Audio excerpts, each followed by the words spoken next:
কেন সেই সিদ্ধান্ত গণভোটে গেল? সেই সিদ্ধান্ত তো ওই ঐক্যমত্যই ফয়সালা হয়ে গেছে। যেই যে বিষয়গুলোতে যারা যারা ঐক্যমত হয়েছে সেই বিষয়গুলোর ফয়সালা সেগুলো অধ্যাদেশ হিসেবে ঘোষণা করা হবে। সেটা কেন গণভোট পর্যন্ত ঝুলিয়ে আনা হলো? এখানে যতই কথা বলেন আপনারা, আমরা নিজেদের মধ্যে ঐক্যে ফাটল ধরেছি জামাত বিএনপির লেজুর ভিত্তি করে। একদল জামাতের পিছনে চলে গেছে, একদল বিএনপির পিছনে চলে গেছি। এরপরে নিজেরা ক্ষমতার লড়াই শুরু করে দিছি। ভুলে গেছি হাসিনার ফ্যাসিবাদ, হাসিনার 17 বছর। এখন এসে আমরা আবার নতুন রাজনৈতিক বয়ান তৈরি করতেছি। এটা তো দরকার ছিল না।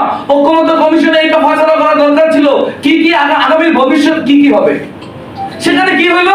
জামাত এবং বিএনপি তারা যেটা বলবে, তারা যেটা ঐক্যমত হবে না সেটা বাদ, তারা যেটাতে নোট অফ ডিসেন্ট দিবে সেটা বাদ। আর ভাই তাহলে তো সব শুধু জামাত আর বিএনপি থাকবে, কিন্তু অন্যান্য রাজনৈতিক সংগঠনের কোনো দরকার ছিল না। সবাই প্রতিনিধি আছে, সবার বক্তব্য হবে, দিন শেষে জামাত আর বিএনপি যেটা বলবে সেটাই ফাইনাল হবে। তাহলে আপনারা তখন মেনে নিচ্ছেন, এখন কেন মেনে নিচ্ছেন না? এখন আপনাদের মানতে হবে। এটা তো আপনাদের কর্মফল এক প্রকার। তো আপনারা এই বিষয়গুলো নিয়ে, আমি মনে করি জুলাই 2 বছর পরে এসেও এই বিষয়গুলো নিয়ে কথা বলা আমাদের এখন সাজে না। তবে আমি বিনীতভাবে অনুরোধ করব, যারা ঐক্যমত্য কমিশনে যে যে বিষয়গুলো ফয়সালা হয়েছে ঐক্যমত্য ছিল সেই বিষয়গুলো অবিলম্বে আপনারা বাস্তবায়ন করেন, এবং যেই বিষয়গুলোতে নোট অফ ডিসেন্ট দেওয়া ছিল সেই নোট অফ ডিসেন্ট গুলো নিয়ে আবার নতুন করে আলোচনা হতে পারে। এখন আপনারা এখানে বলতে পারেন, অনেকেই দাবি করছে যে সংবিধান সংস্কার করলে বা এই আইন করলে আর ফেসিবাদ হবে না।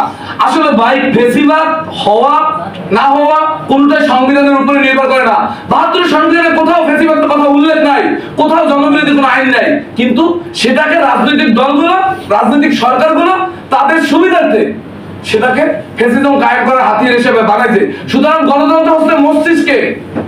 জনগণকে সরকার কতটুকু ভালো লাগবে সেটা তাদের মস্তিষ্কের উপর নির্ভর করে, কোন আইনের উপরে না। এদেশে আসামি গ্রেফতার করা হইলে সংবিধান আইনের ফাঁক ফোকর দিয়ে আসামি বের করা হয়, আবার আসামিকে ধরাও হয় সংবিধান আইনের ফাঁক ফোকরকে ব্যবহার করে।